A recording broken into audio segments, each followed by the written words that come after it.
What's going on, everybody? Back again for another Divi Live at 5 monthly update. It is July 2021. Welcome to the show. If you guys haven't watched before, Divi is a cryptocurrency and blockchain startup that is aimed at making cryptocurrency more accessible, easy to use, and earn.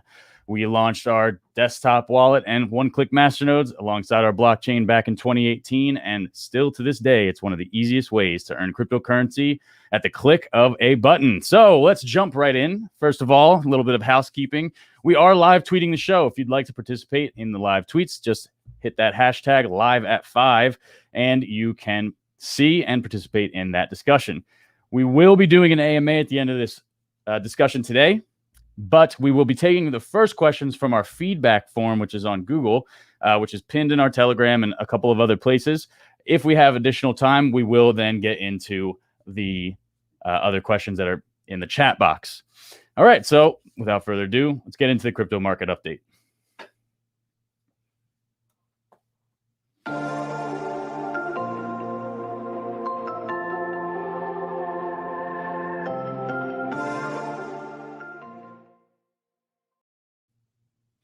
Okay, so probably the biggest news over the past month was some of the crackdowns that are going on around cryptocurrency, specifically Binance in the UK being essentially banned, although it's kind of a nebulous discussion because there are so many nuances to that actual ban.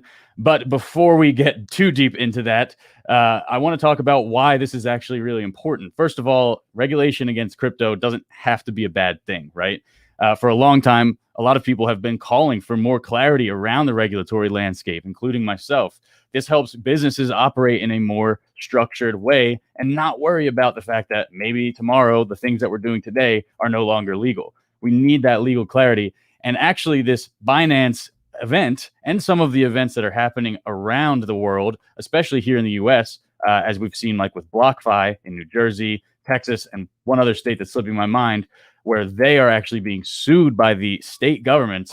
This is actually a huge step toward maturity. It may seem like FUD, it might seem like something bad, but it's actually a net positive because what it says is we are taking you guys seriously now. We can no longer just pretend that you're a scheme or a money laundering operation or whatever it is. Crypto is here to stay. It's a real asset class, and now we have to find a way to regulate it.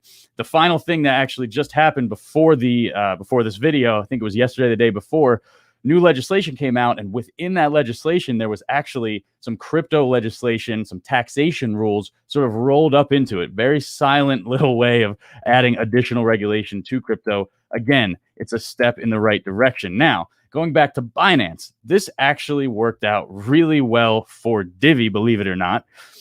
Basically, what we did was, off the back of the news, our publicist shot out a quote that I gave him.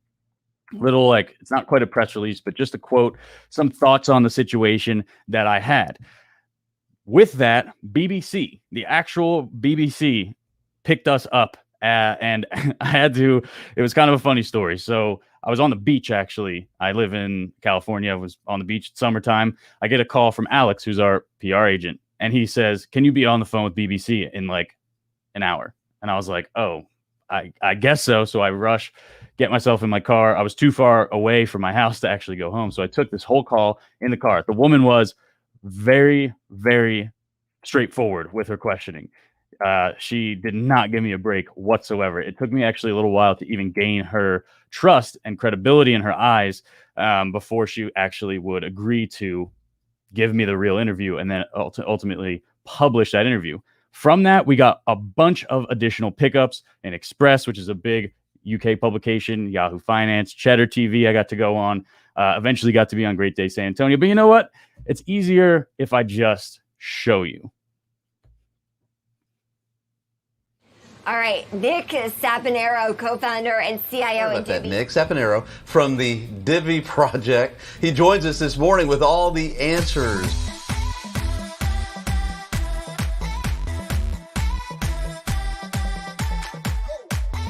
I want to get your take, though, Nick, to Binance, that is. Talk to me a little bit about that. I don't think this will ultimately affect Binance's business.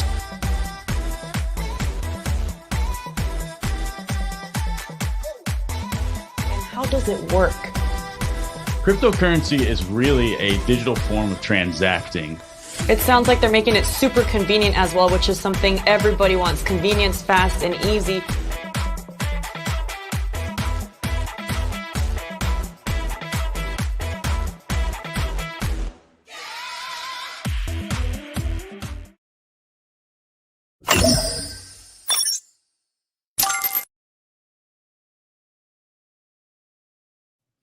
So there you have it. Pretty awesome couple of weeks there, and huge props go out to our marketing department. Of course, Zoe Cox, our CMO, is instrumental in all of the marketing that we do. Alex and Charmaine, who obviously are our PR, and they absolutely knocked it out of the park with this particular pitch. And they continue to get us even more coverage. You guys saw how much reach all of those publications gave our name. Divi was in the eyes of all of those people. A lot of people think like, okay, well, I saw if there's that much reach, then like, what's the impact? What's the effect? What happens next? What happens next is now we're in the minds of 175 million people, or however many people that was. Now we continue to do our marketing. Now we continue to get press pickups, additional coverage, and eventually they start to remember. It takes a long time with marketing for things to actually catch on. And remember, we're looking outside as well as inside the cryptocurrency industry.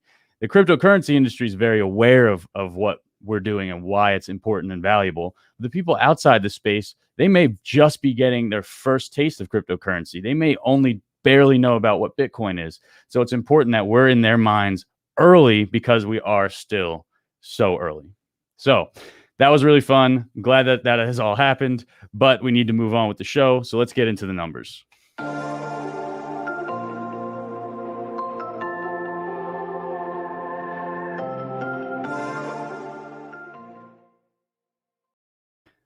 All right. As always, we're going to take a look at some of the economic statistics throughout the ecosystem. First, starting with the Divi economy stats. Growing masternode numbers, as always. We're still in the range of about 53% coins allocated to masternodes.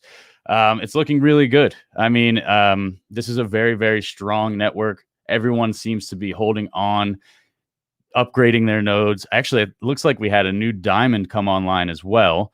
So amazing. Just, it's great to see. We do have a new all-time high as well of masternodes of 2049. Amazing. We can move forward with haste. This is a new metric that we're tracking, which is the number of Divi nodes in the network based on where they were deployed from. So you can see that most of them are still desktop. Of course, we haven't rolled the mobile wallet out yet into all of the countries. So we're going to probably see that large chunk of the pie for a little while longer. But mobile Mochi has actually gone up. We've seen an increase there. Now it's at 12%. We'll look into that in a second. And then, of course, manual and third-party masternodes account for 5%. Let's take a closer look at the actual Divi mobile wallet downloads over time. So right now, we, in July, have 10,000, almost 11,000 downloads of the Divi mobile wallet. We started off, obviously, with 0, but we'll say 4.2K back in May. So we're seeing almost double the amount of users now in the ecosystem. It's amazing. And this is still organic. We're really not doing much paid media just yet. So I'm really excited about where we're going to go.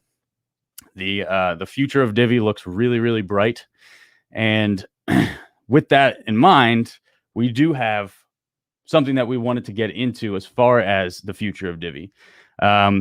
We want to take a first look at our strategy moving through the end of 2021 into 2022. And there are some big changes and some big, big opportunities. So let's take a look. First of all, you'll notice that this chart has a slightly different organizational structure. Jeff McCabe, my best friend and my partner in Divi, who co-founded the company with me, is going to move sideways, basically, to chairman of the board. As you guys know, he was the CEO for a long time, about 4 years now, and it's time for me to step up into his place.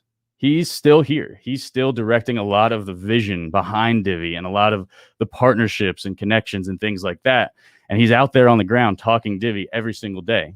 But some of the things that he's working on, the ancillary projects like Lightning Works and Siege Worlds and some of the other things that are still even under wraps, he needs time to focus on those opportunities while the operations of the company move forward with full steam. For that reason, I am going to be taking over as a CEO of Divi.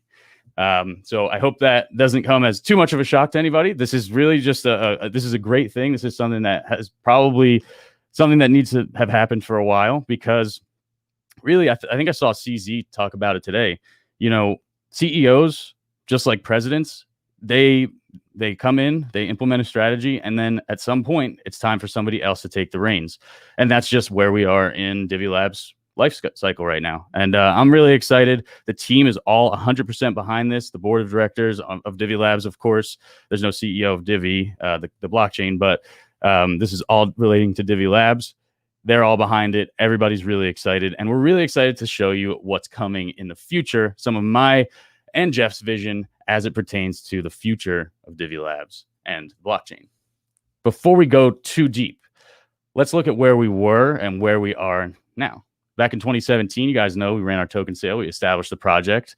We raised the money to build and deploy in 2018 the Mochi, the desktop wallet with one-click masternodes, as well as our blockchain, the Divi blockchain.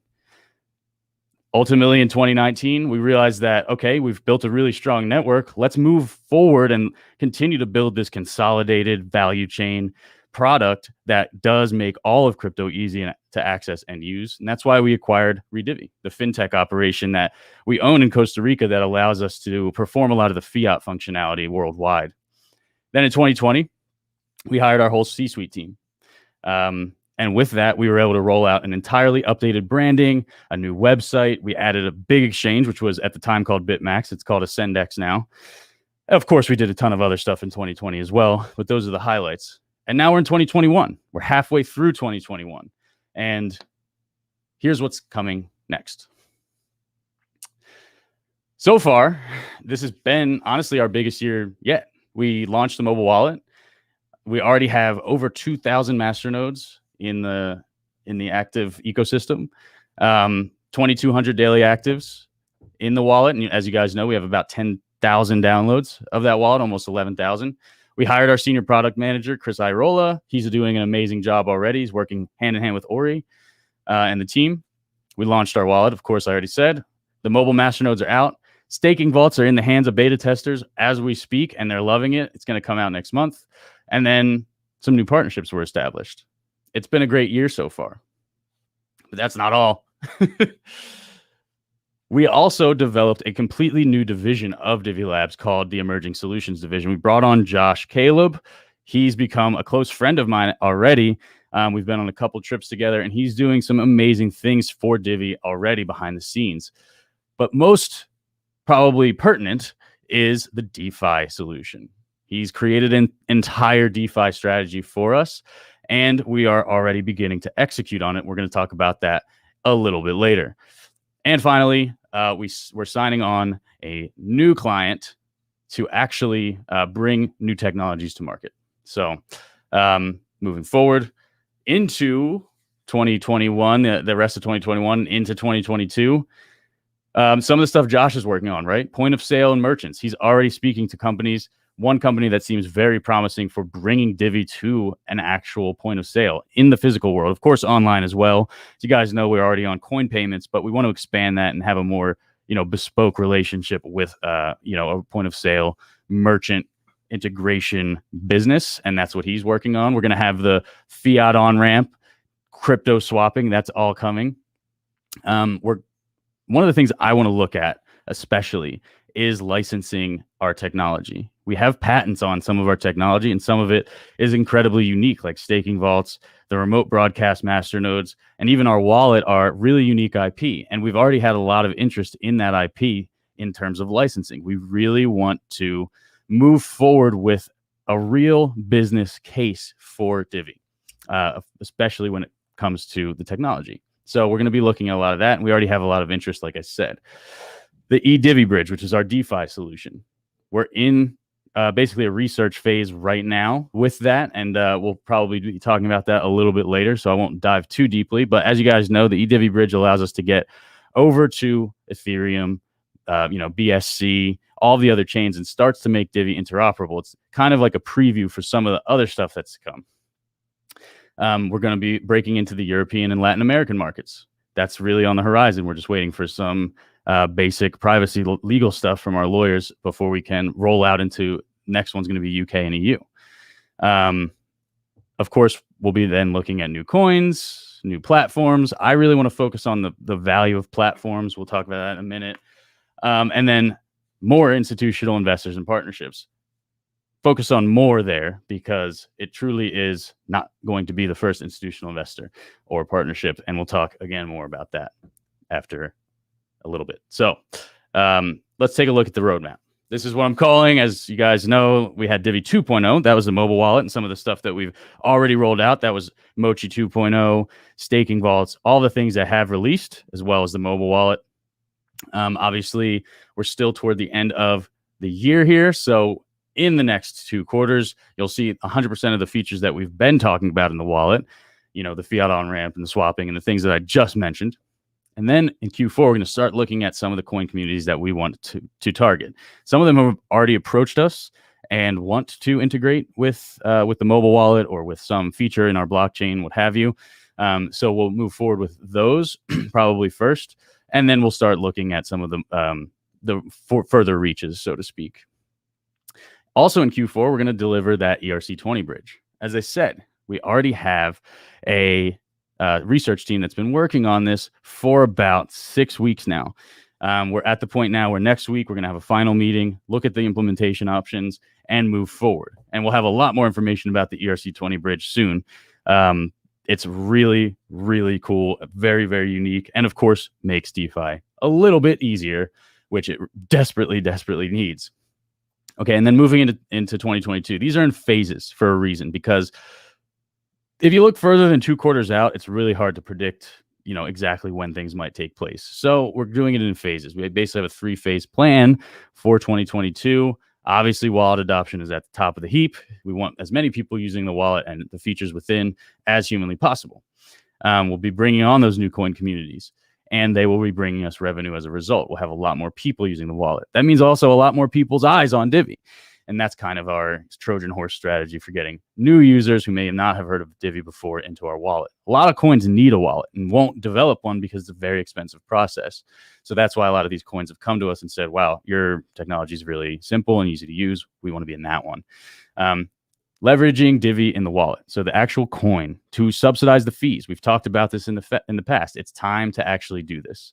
Actually being able to spin up your masternode with Divi, subsidizing your fiat on-ramp and off-ramp and your trades and things of that nature with Divi within the wallet. Just building new use cases into the wallet for Divi, including the bridge, the ERC20 bridge, which we will have support for because we'll be building ERC20 support, be hiring on new devs, and doing all the fun things within the ETH ecosystem, NFT support, Uniswap or SushiSwap or whichever DEX we end up deciding to integrate. And eventually, I would love to see an NFT marketplace and true DeFi support within the wallet, actually being able to yield farm and do all the things that we love in DeFi right there on your mobile wallet. As we come down, you look at, obviously we're going to bring on more institutional partners. We have a lot of interest already. Again, I'm going to talk about that in a second. Technology licensing also is very important to the strategy. It helps us build our revenue and do more faster, quicker. As you guys know, we're a pretty small team. So we actually need, money coming in the door. And so far we've been able to sustain ourselves, but soon it's going to be time to accelerate things. And then of course we want to expand our core to actually support smart contract capability. Whether that means a side chain or potentially building a brand new core is still up in the air. We're still researching that and kind of discovering what best path and practices, as well as budgeting and things like that around it. But nonetheless, we will have interoperability, a core that supports smart contracts, EVM compatibility, all the things that make blockchains ready to integrate with the rest of the ecosystem. I really feel like that's an important aspect of every blockchain. Every blockchain is going to need this. And then over the long term, over the course of, it's already starting right now, but by Q4, we'll have some actual solutions starting to roll out, all these OTC solutions, which is over the counter for those of you guys that don't know. And we'll talk more about that maybe on another Live at 5. But this is the high level. this is very reductive. Obviously, there's so much more that could be discussed, but this is essentially where we're heading. So that's for that. Now, obviously, there's a lot there. I just dumped a lot of information on you, and I'm sure you guys have a lot of thoughts. So we'll try to talk about it as much as possible, but let's actually move on from this presentation into some of the other updates that are important to the ecosystem, that are less abstract and more forthcoming. So first of all, Divi Crew getting a whole has gotten a whole facelift. The Divi Crew, if you guys don't know, is our squad of people that basically performs little tasks within the ecosystem, whether that be going out and finding new posts for us to engage with on social media, or going out and actually engaging with posts, or finding new people to bring into the crew, or whatever it is. There's a lot that the community in the Divi Crew does to support the overall ecosystem. It's a really cool project that we started probably 2.5 years ago now, that has kind of went stagnant, and it was time to give it new life, breathe new life into it. And that's what we've done. The most successful projects in this space, it's not necessarily the team behind it. I mean, if you look at some of the best coins in the ecosystem, like from a technical perspective, like Neblio or Secret, or some of these other big coins, or they should be big coins that have amazing technology behind them, and yet for whatever reason they're kind of overlooked for the baby Doge or whatever is the latest dog coin or whatever. Why is that happening? Because the baby Doge has a crazy community that's going out there and literally telling every single person that they know about baby Doge, versus the other ones, and this is true even in Divi to some extent, the other ones don't have that level of community participation. You want the coin to go forward. You want to drive the coin forward. It's up to the community. We can't, as the team, influence the price of the coin, really even the direction of the coin in any way legally. And that is, as we talked about in the beginning, becoming more and more apparent and more important to comply with globally.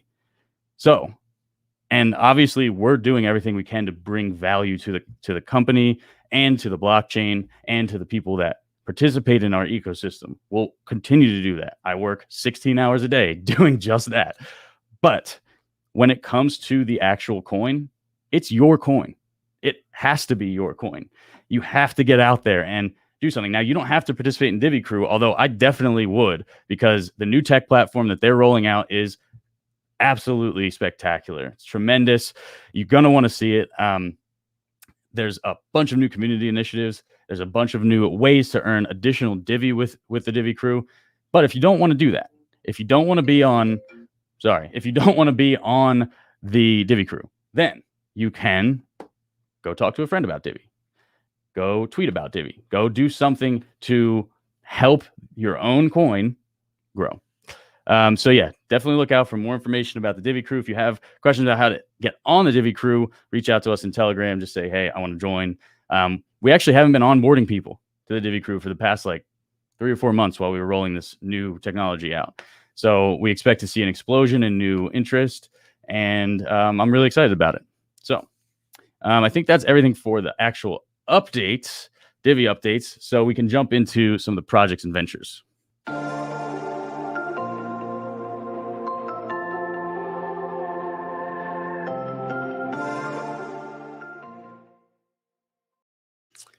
All right, so the mobile wallet is probably the most relevant thing in the ecosystem at the moment. Lots of stuff is being done there. We actually have some updates coming out, I think, tonight. And of course, the beta testers have had staking vaults for almost 3 weeks, almost a month now, about 3.5 weeks. And they're loving it. So we've made a lot of improvements there. We have done a ton of stuff on the back end as well to get ready to globally roll out, make sure that everything's scaled, make sure that all fee calculations are correct, auto refresh, just little UX and quality of life improvements, in addition to some of the bigger features that are going to be rolling out next month. So yeah, just look out for that Divi wallet update. If you're in the beta bashers or the beta tester channels, I can't thank you guys enough for all the hard work that you guys are putting in. Looks like you guys are having a lot of fun too. So thank you again, and enjoy what you're testing, and let us know if you have any feedback. You guys are really good at that. So next things that you're going to see actually rolling out, we expect most of this actually next month. Staking vaults, referrals, which is a big request and a feature that we've had planned for a while. So you actually be able to refer people to the wallet and earn Divi. That'll be, again, rolling out next month, as well as we'll be finalizing. We won't be rolling this out probably. We'll see the actual swap. So we're finalizing the deal with one of the partners that we're going to be working with on crypto to crypto swapping now. Wasn't able to get the counter signature before this show, so I can't say who it is, but you'll see it on our Twitter within the next week or so. And then also the financial institution. I know always people ask about when bank or whatever. It's not a bank. I've told you guys before, it's not a bank. It's a financial institution or a trust company, whatever. So we actually have API access now. We're in the final stages of compliance, but we did find out during that compliance that we can't really promote the partnership until we go live to production. So sorry, unfortunately, but we do have API access now. It's being built into the wallet. So I expect to see those fiat on ramp rails, as well as some of the other fiat features. Do we have a thing for that? No screenshots of the of the banking features. Yeah, I think we have some screenshots for that, but if not, we'll post them up on Twitter. I think Kyle probably has them too. The cool thing about the banking is that obviously you'll be able to put your money on Divi. You'll be able to actually purchase each cryptocurrency that exists within the wallet. But we keep it all decentralized. So like if you, for example, put fiat on, put US dollars on, you can have it instantly convert to USDC or USDT or whichever stable coin. And then you just custodialize the actual crypto, and the partner takes that fiat and custodializes it on their own end. But you always retain control of your keys and your coins. As you guys know, it's a big part of our philosophy. And it's just something that we don't want to sacrifice on. I think Frisco does have the photo here. He's moving very quickly to get this up for you, just so you can take a look. It's really cool.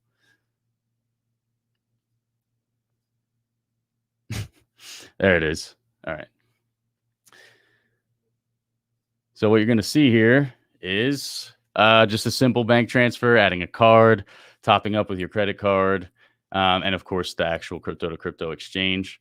So it's beautiful. Matthias, our lead UX designer, has done an amazing job, and the devs are working really hard on making it super easy to use. So yeah, get excited because that's eventually coming. So moving forward, we've talked a little bit about the global rollout.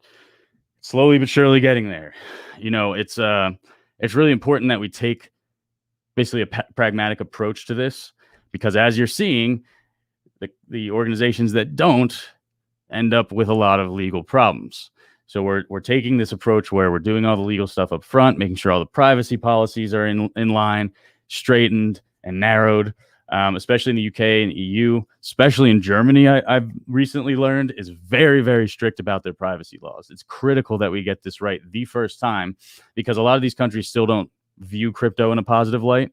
We need to make sure that we're actually not going to get cracked down on, and actually be able to operate with longevity. So that's a big part of it. We are also working on a translation framework. I saw a GitHub pull request go up actually earlier today. I haven't been able to review yet.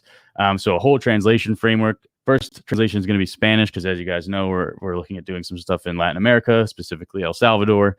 And then this is very important. If you don't listen to anything, listen to this. This will be August, the last month for the free Mochi subscriptions.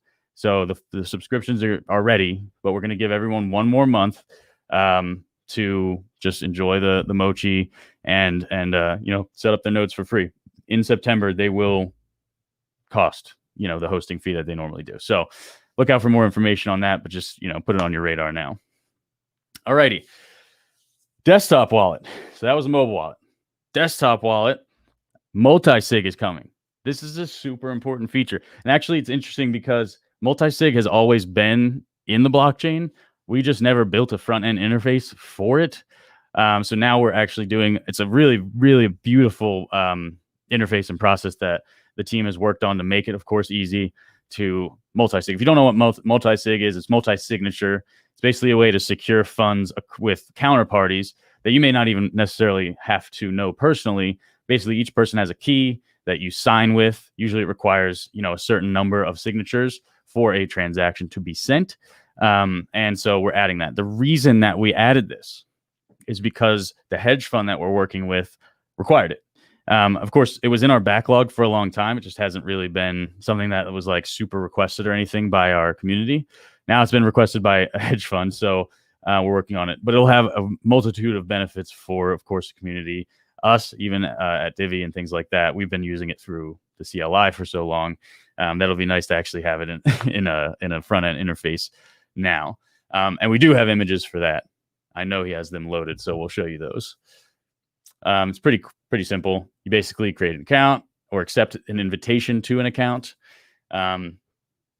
You set up some parameters like how many parties need to sign, how many approvals you need, whatever, or how many parties there are, how many parties need to sign. That's the number of approvals.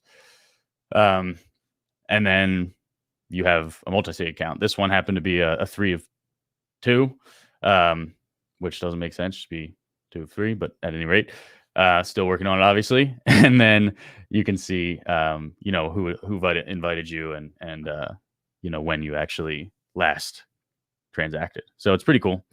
Yeah, and that's coming soon. I think it's in alpha testing right now. And so, of course, the beta bashers will have their hands on it soon, and we'll get that rolling out very, very, very soon. Now, I have spoken about an institutional partner for a while. I mentioned it on our last Live at 5, and I've been mentioning it throughout this, not call, but presentation, episode, show, whatever it's called. So this partner, it is a registered hedge fund. We're actually going to get them on the show, hopefully next month for the next Live at 5, so that they can talk about how they're not just a hedge fund that invests in stuff. They are a full service, complete crypto partner for us. So essentially, they offer all these managed services for their high net worth clients. And it's really unique because a lot of these high net worth individuals, they want to invest in Divi. They want to use Divi in whichever way they want to use it, but they need someone to manage it for them. It's a lot of money in a lot of cases, and it's just something that a lot of these people, are not totally comfortable doing on their own in a non-custodial way. So, of course, we support any accessibility framework for cryptocurrency. In this case, this is how these individuals want to get in. People are investing their IRA or other funds, doing tax structuring. This is all stuff that this partner does. They really, really like Divi. I mean, we met with them in San Antonio. We had dinner with them. We had a great time. They really just totally understand our vision of making crypto easy. They think that that's a great play. We just align 100%. Our values are totally aligned. They also feel like our sustainability over the past 4 years is really attractive to their clients, because there are a lot of coins out there, in DeFi and things like that are like you might get 1,000% APY or whatever for a minute, literally a minute, and then the rug gets pulled. And there's been a lot of projects like that, even back during the ICO era and throughout. Even during the bear market, there was always stories about that stuff. They see us as someone that's been around, established a really, sustainable business. The Master rewards are really sustainable. So they're bringing, if I could explain it, it's like a fire hydrant of people, where when you undo that fire hydrant, it freaking explodes, right? Right now, there's a fire hydrant and all these people are inside the fire hydrant.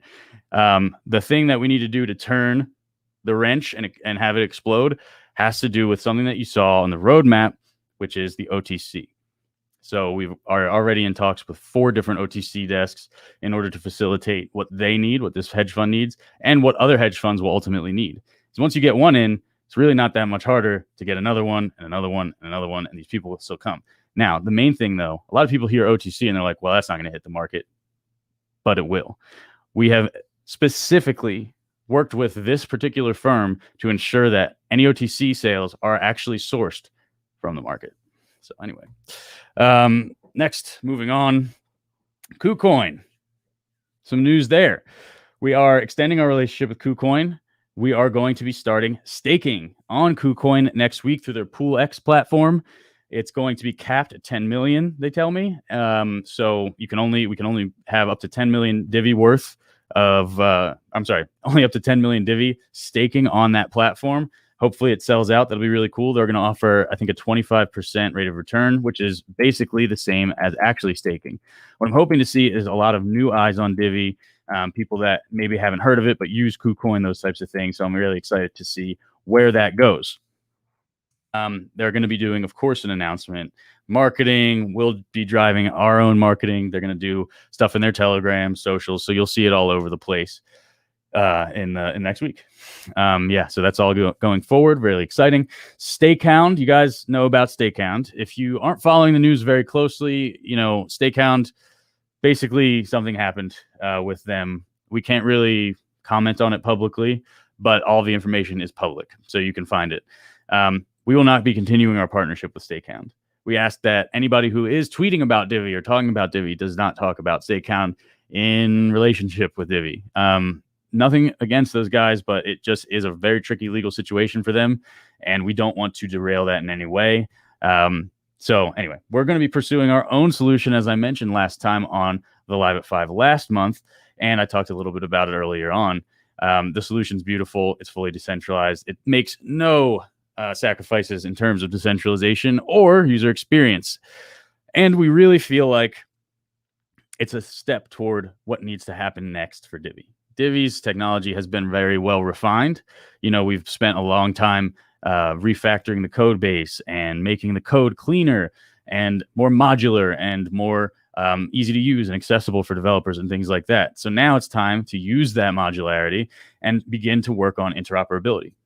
And I believe that interoperability is critical to the success of basically any blockchain out there. Like, it just has to be that way. You have some behemoths like Ethereum that are still, despite their flaws, the behemoth, right? It's the Goliath. It's the one that everyone uses, despite all of the fees and all the other weird things that may or may not have issue with Ethereum. So we want to be compatible with Ethereum. We want to be compatible with BSC and Polkadot and Cardano when they get smart contracts, and everyone who Casper Labs, all of the places that we want to be able to quickly be interoperable with.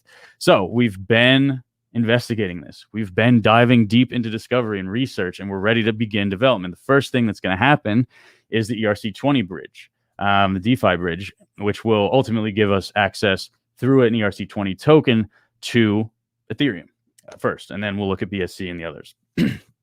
But it's not just stopping there.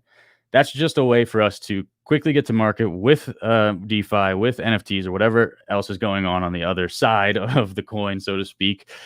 And then we'll start looking at what's next for the core, right? So I mentioned earlier, do we build a new core altogether? Do we do a side chain? I have my own opinions on side chains, but I also have my own opinions on building brand new things from scratch. So there's a lot of things to consider. Would love to hear your guys' feedback as well. How do you see maybe things working? Tokenomics, things like that. Remember, this is your blockchain. This is your coin. It's really ultimately our decision as a community which direction this ends up going. We will help drive, obviously, the technology in the right direction, but it's really important that we all talk about this because, again, it's a community project. Finally, we have El Salvador. Jeff is going to be heading down there next week. We're exploring how we might end up working in El Salvador. Obviously, they have seen the wallet. They're interested in it, but they're very, very heavily focused on the Bitcoin rollout. So Jeff's going to be spending time there with a lot of their leadership, as well as some of the delegation and some of the Blockchain Beach guys and things like that. Sorry, Bitcoin Beach, whatever it is. Just to figure out, the viability of our go-to-market strategy down there. But yes, lots of stuff happening in El Salvador. I'm going to try to join him as well. Now, geez, this has been a lot of words. So let's take some questions from you guys.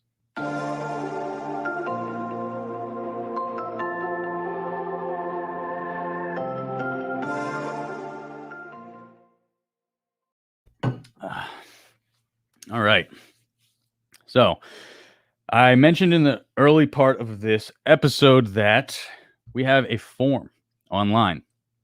where you can actually place questions, suggestions, whatever, proposals, so that we have like one nice, easy to access place for all of your questions for the AMA. We want to start our AMA with these questions. You guys are heard. We really do listen to everything you guys say, believe it or not, all the good stuff and all the bad. It helps. All of it helps. It doesn't matter your feelings, or how you see things. Your perspective is important to the direction of how things will ultimately work in the future. So, first question is, I was wondering if there was a way to, rather than have the masternode payouts be stochastic, randomly predictable as it is, have them be perfectly consistent, and again, push the tech into the background. Maybe this is not achievable or too much work, but if it were possible, it would save frustration from new adopters. So I've heard this question before, and there's a good reason that we chose stochastics over round robin. A lot of chains have round robin. And basically what it does is, when it's your turn to be in line, you know it. So you know it's coming up on Friday. You wait, you get your reward, you dismantle your masternode, and you go sell it. Doesn't really encourage scarcity, which is really the whole point of our masternodes. We want to encourage scarcity. We want to encourage people to hold and upgrade to the next level and things like that. But if you feel strongly enough, make a proposal on GitHub and we'll take a look and we'll discuss it. Next question is, help and support the community. Oh, sorry. Yeah. Help and support the community use cases that have been built and create some incentives like incubator funds, marketing support, etc., to encourage external development and or community initiatives. Yeah, that's a great point. It's something that, of course, we think about all the time. So a big part of my like forward-looking strategy as far as Divi, the blockchain, is concerned, I want to take, as a Divi Labs, less grants from the treasury.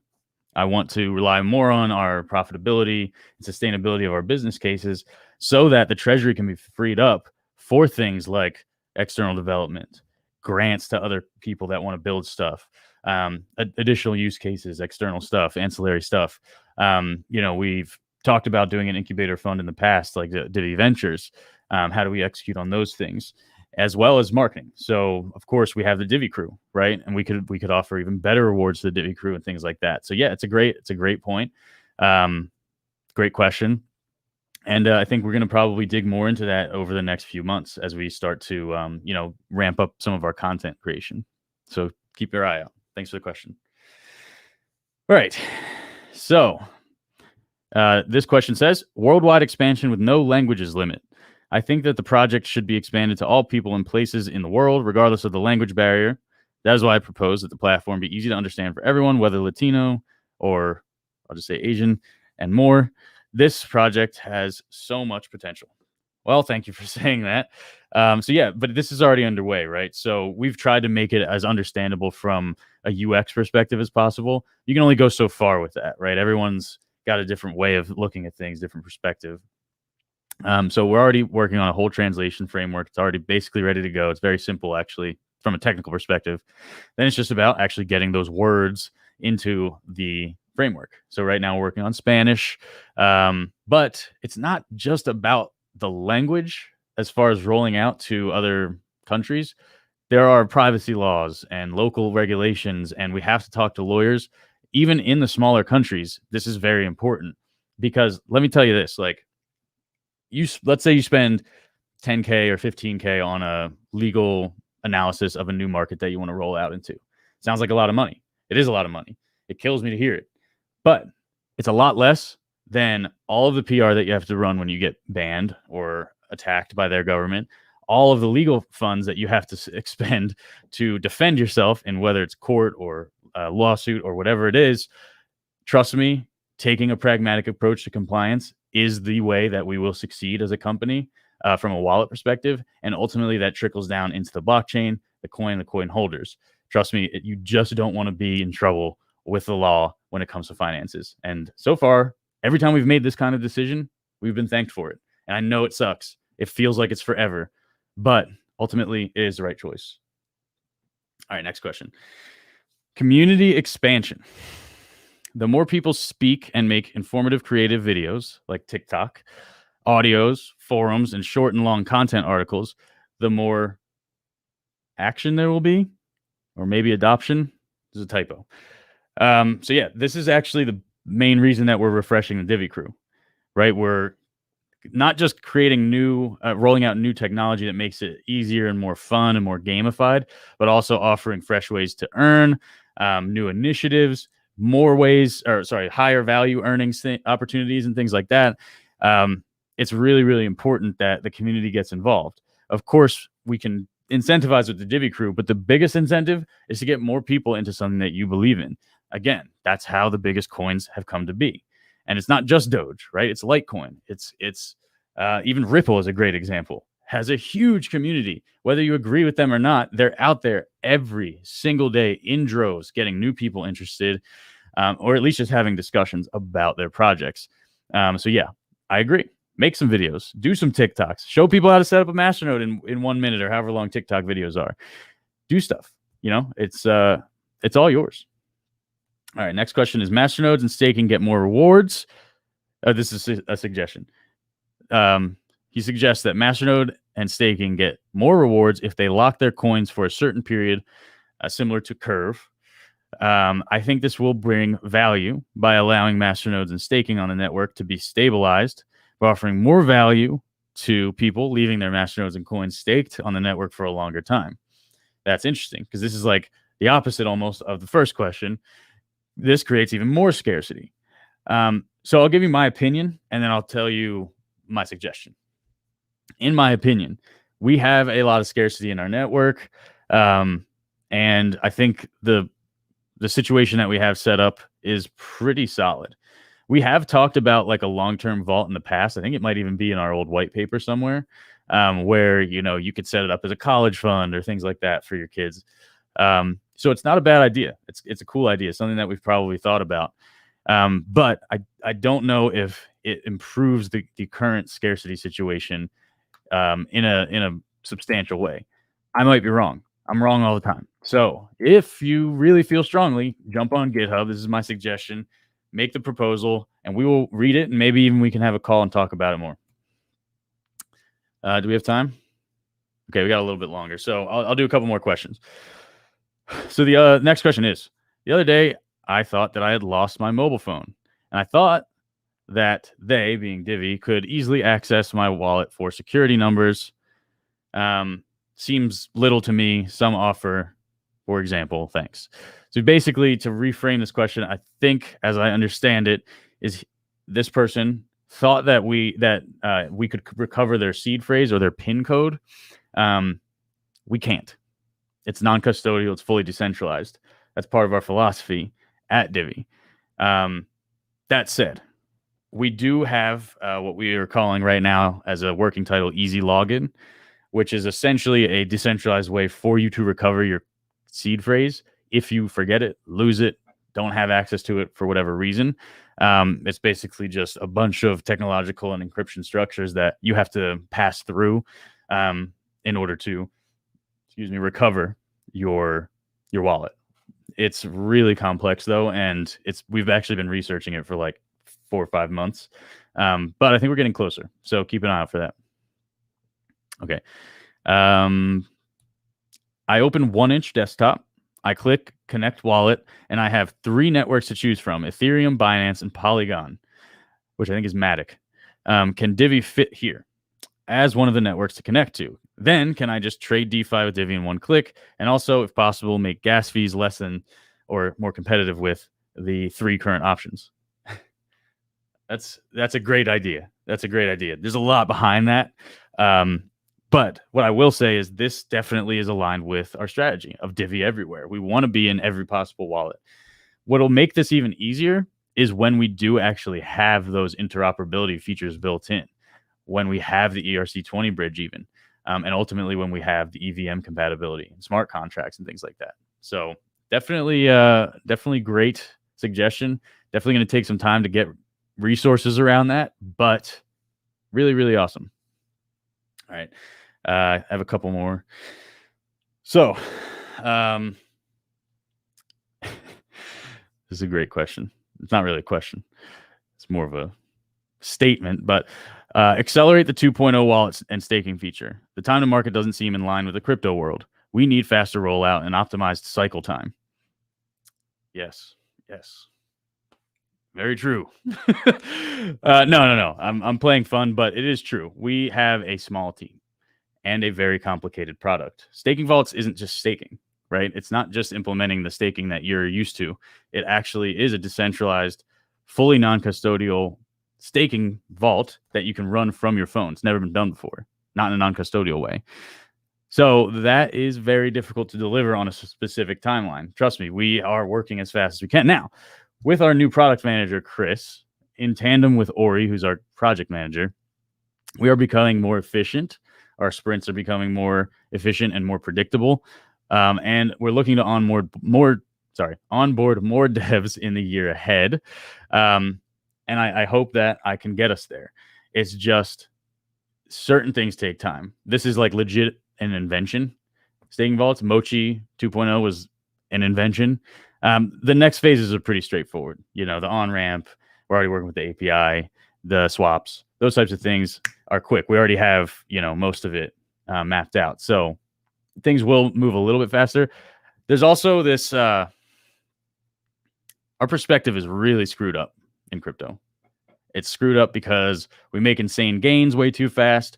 We see stuff come out way too fast. We just have a screwed up perspective. I have it too. Trust me. And it's something that I work all the time to reframe my perspective, because in the traditional world, you don't just shotgun things into the market and then they get hacked and then you continue to do business with people. That just doesn't happen anywhere else. And as this market matures, it won't happen in crypto either. Now, that's not to say that a lot of teams don't deliver beautiful products in a short timeline, but they also may have larger teams, more resources from a capital perspective. We just don't have that stuff right now. But as I just told you, we do have a lot more capital coming through the door. We have more interest from institutions and investors and funds and things like that. And we will ultimately, I'm sure, end up doing some fundraising efforts in the final half of this year and into 2022. So I hope to see an acceleration. And whoever asked that, it's a great question. I mean, this is, keep throwing the hard ones at us, truly. How much time do we have left? A couple more minutes. All right, I'll keep it going. Why don't we take one from the, yeah, if we have any.